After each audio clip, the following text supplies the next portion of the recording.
Moi, j'ai choisi justement de faire du théâtre culinaire parce qu'à l'origine, ma grand-mère ne me parlait pas et ne répondait pas aux questions sur les raisons pour lesquelles nous avions quitté l'Algérie pendant la guerre.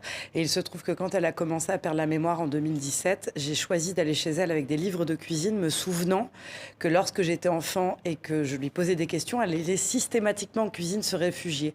Donc par la cuisine, j'ai décidé de lui faire ouvrir la parole, ça a fonctionné. Donc j'ai décidé de le faire avec des femmes, des enfants et toute personne qui souhaite faire ce travail de transgénérationnel par la cuisine pour aller vers le théâtre et donc l'ouverture d'esprit. Alors, deux volets dans votre projet. Il y a le spectacle Umami, il y a le film. Le film, on va en voir un extrait. On va voir votre grand-mère en cuisine. D'abord, le spectacle qui s'appelle Umami. Ça nous emmène au Japon. Ça veut dire quoi? Alors l'umami, c'est la 5e saveur, ça veut dire le goût de l'intention en japonais. Il y a même tous les ans, depuis 1989, une fédération de l'umami qui se rejoint tous les ans à Hawaï. Et depuis des années, les chefs essaient de trancher sur qu'est-ce que l'umami. C'est-à-dire que certains pensent que c'est le gras. Donc le gras serait le fixateur absolu du goût.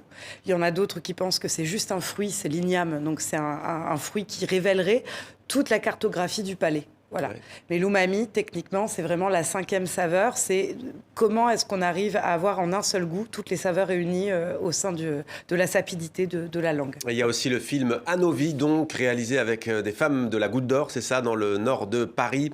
On regarde cet extrait.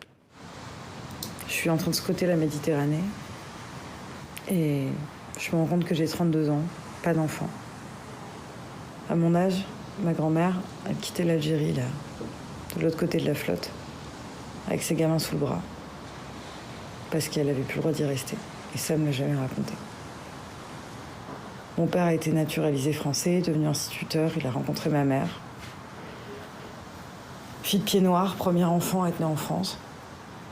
Et moi, ça fait 4 ans que je fais un spectacle autour de la guerre d'Algérie et de cette histoire que je pense que je comprends comme je peux, comme tout le monde. Ma grand-mère, à chaque fois que je lui posais des questions sur mes origines, elle se barrait en cuisine pour faire à manger. Elle avait un trop-plein, j'avais un vide, elle me remplissait. J'ai fait plein de dates. J'ai confectionné en tout 4248 boulettes.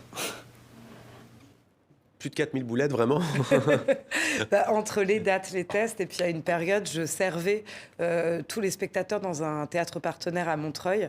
On faisait les boulettes avant le spectacle, parce que pour moi, c'était très important qu'en sortant de ce spectacle où ma grand-mère raconte la guerre d'Algérie en faisant des boulettes, qu'ils aient donc mon héritage dans la bouche et qu'ils puissent le déguster.